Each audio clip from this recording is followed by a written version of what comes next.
Welcome to Taxbytes for Expats, the top tax tips you want to know as an expat. The podcast is here to help answer the common queries and concerns expats have when moving to or from Ireland. Complex taxes explained simply.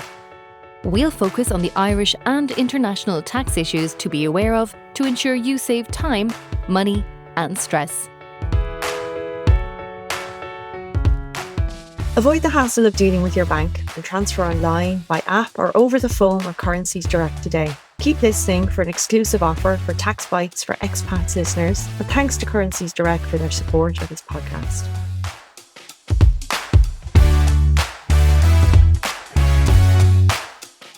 Hi everyone, welcome back to Taxbytes for Expats. Today I am really happy to be joined by Paddy Delaney from a very well-known podcast called Informed Decisions, which some of our listeners may be familiar with.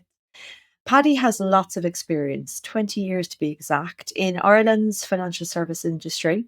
And through that time, he's seen the full spectrum, the good, the bad, and then the occasionally baffling of how financial advice is given in an Irish context. Having started out as an advisor and later trained others in the profession, Paddy recognised that there was a real gap for truly independent, client-first financial planning.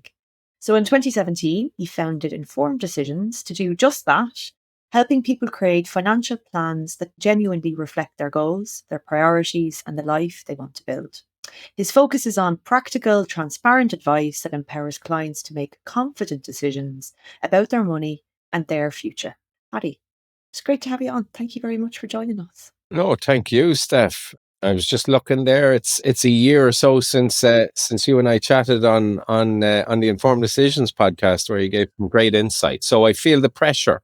Oh, don't worry. We're very friendly. We're very, very friendly here. There'll be no hard questions, and I'm sure you'd be able to answer them even if there was. Bring it on. Today is budget day. I know. I'm excited for today. What is going to bring or not, as the case may be.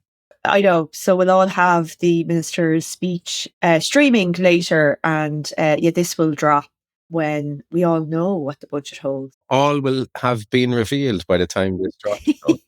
Yes, exactly. That's forward looking, and I suppose that's the nature of what you do. You know, financial planning is forward looking in nature. But let's start with some of the basics there, because people who are interested in wealth or planning for the future, they'll hear terms like financial planner, financial advisor, and financial broker. These are often used interchangeably. So can you break down the differences for us as to what that means for our listeners?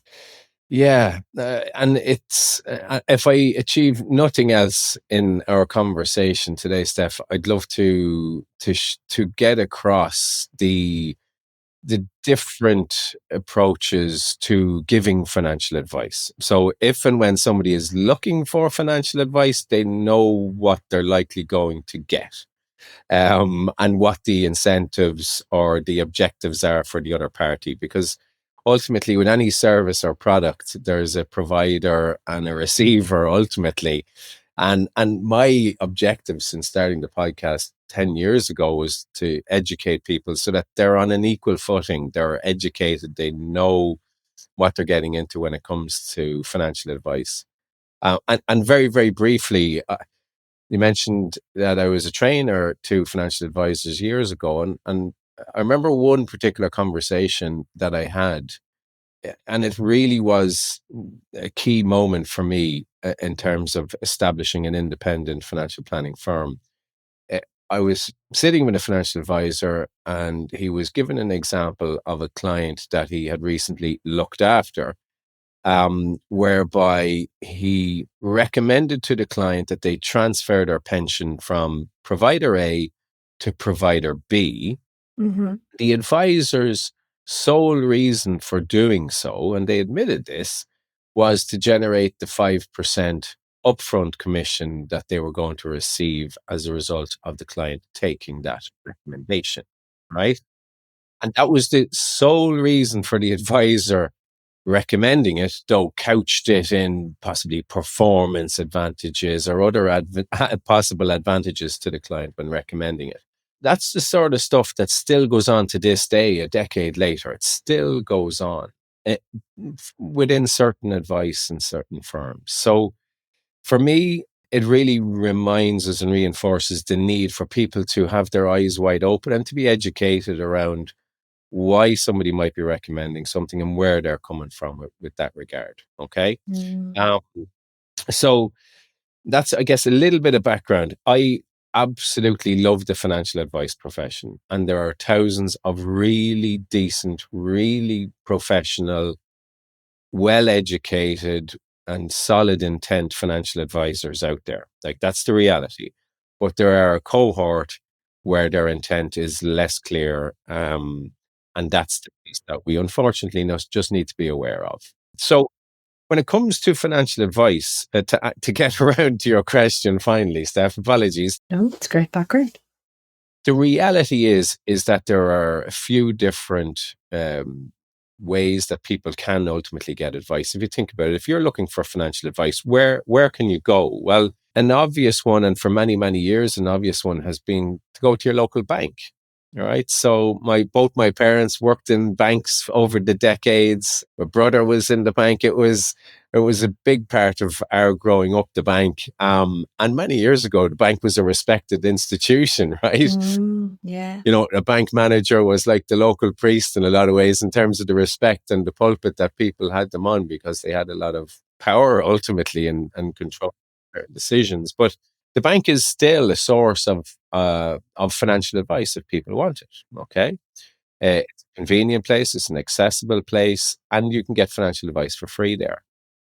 So that's an avenue that a lot of people would take. They might have their deposits or their cash or their regular savings and other products, their mortgage there. So it is often a case of, oh, come on in and speak to the financial advisor about the money that you have sitting on deposit. Let's make it work harder for you, etc. Okay, so that's one avenue. There are pros and cons of getting your advice there.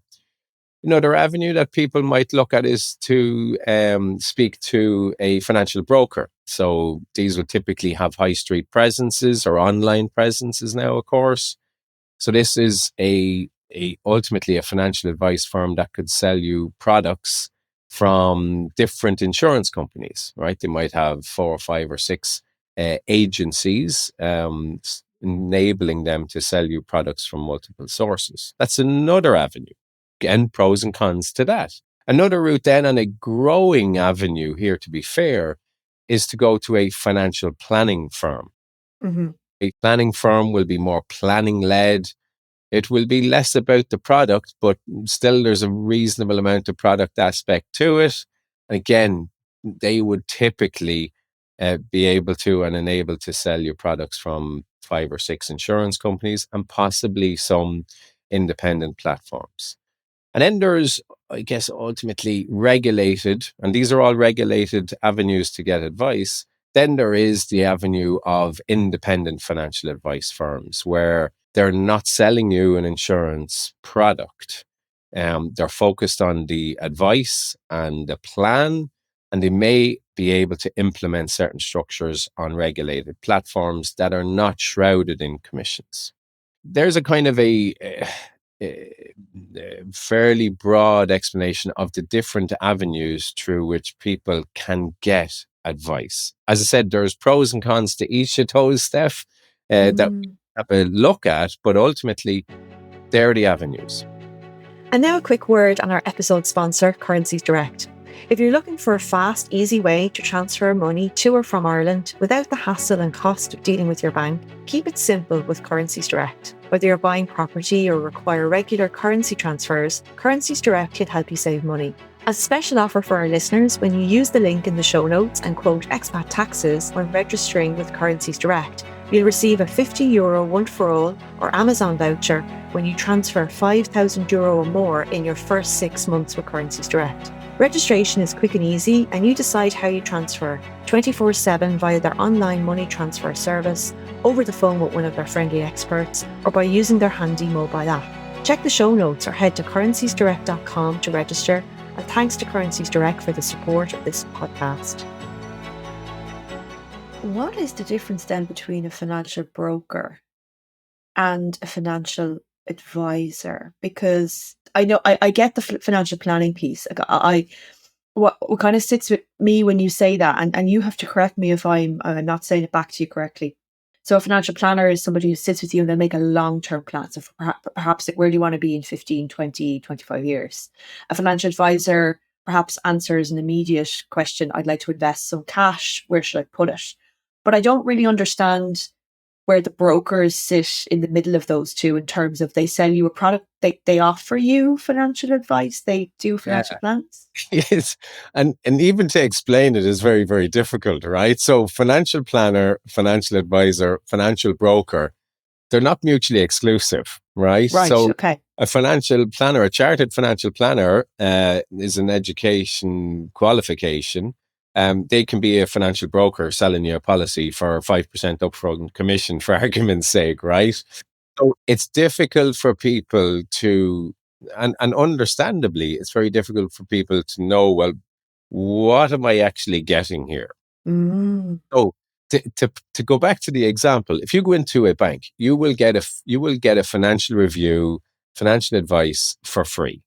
Okay, where you'll meet a financial consultant who could be highly qualified and really, really good at their job and have really solid intent. Okay, they will bring you through a structured process. And at the end of that process, if they identify shortfalls or financial needs for a product, they will recommend a product from the insurance company to which they are tied. So you'll yeah. get a product from one company. The advisor that's sitting in front of you in the bank is usually paid a decent wage. They're usually not operating on commissions themselves. The bank and the insurance company will be operating that kind of a revenue in the background, but the advisor themselves, in my experience, and I've trained hundreds of them, will have really positive intent and be trying to help you. They have, unfortunately, a limited product suite. It's from one provider only that they can offer you, but usually they're very well qualified, and their intent is positive, usually, right? Mm, So that's financial advice. It's also a form of brokering, right? Because it's quite transactional. They're ultimately their job is to sell you a product, yeah. right? It may be suitable, but it mightn't be the best that's out there. Yeah. That's an important point on that.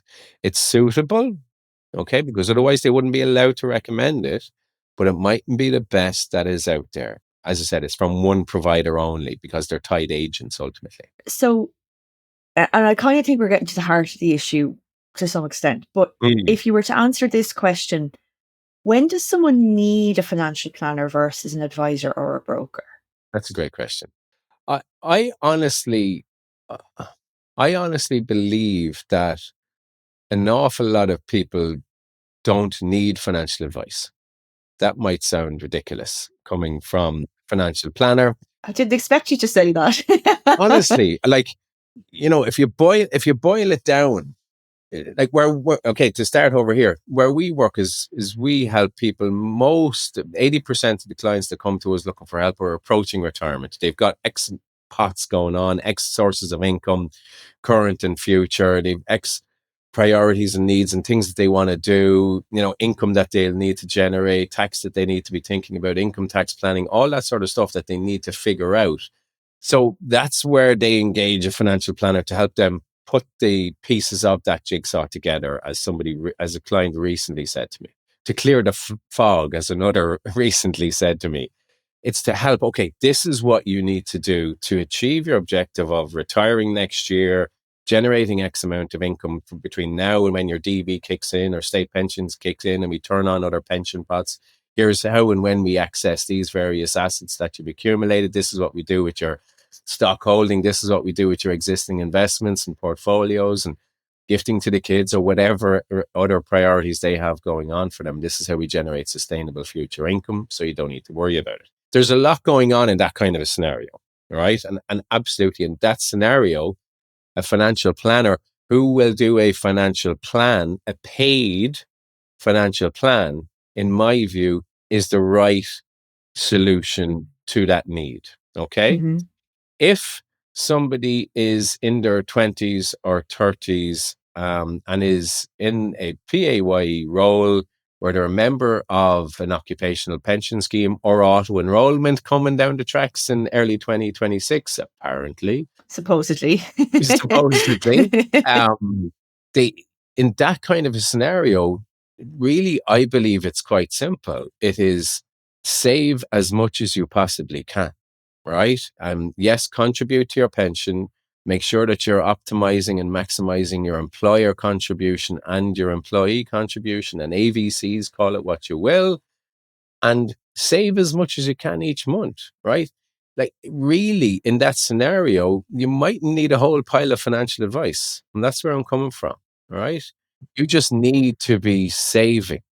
And that's the key thing. And, Morgan Housel, who's a great author, who wrote The Psychology of Money, and one of his quotes is, saving is the gap between your ego and your income.